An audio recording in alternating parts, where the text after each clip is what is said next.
From the sky, Massachusetts looks as green as can be. About 60% of Massachusetts is covered by forests, so it's one of the most forested states. A new study, Wildlands in New England, focuses on the need for wildlands, permanently protected land that is left alone to mature with minimal human interference. The report says wildlands are critical. They preserve wildlife habitat and biodiversity, store large amounts of carbon, and boost resilience to climate stresses. Only 2.3% of Massachusetts is considered wildlands. Even rarer, old-growth forests, which show no signs of ever being disturbed, says Michael Kellett. About 90-some-odd% of Massachusetts was old-growth forest back in 1600. Now it's about 1/100th of 1%, and that doesn't seem like a good balance to me. Kellett believes forests should be unmanaged as much as possible. He's executive director of the nonprofit Restore the North Woods in Concord. If you're going to do forestry, the best thing is to go in and cut a few trees here every year or every few years. You leave most of the trees, then the forest isn't irreparably damaged, it can recover. Unfortunately, that's mostly not what happens. Kellett says forest management can involve logging the best, often oldest trees. What's left behind is not great, and that's what a lot of the logging is in Massachusetts and across the country. The forest regrows, but it is forever changed, says Kellett. When they cut a forest, they don't go identify every single bacterium and insect. What's left behind still is not going to be as good for a number of native species as a natural forest. Forests were managing themselves for millions of years without any help from humans, so they do just fine on their own.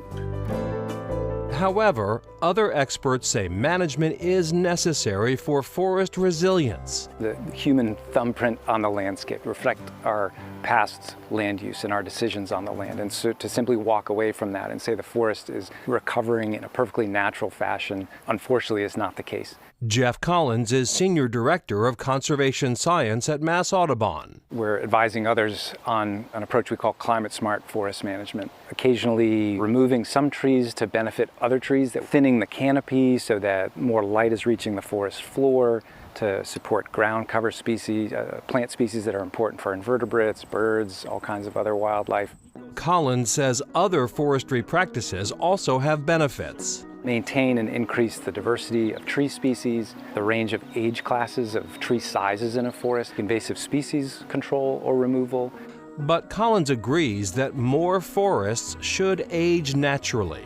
Protecting big areas of that forest to let it mature is critical. Mass Audubon, of our 40,000 acres that we protect, we've committed 10,000 of those acres to become long-term forest reserves for 100 years.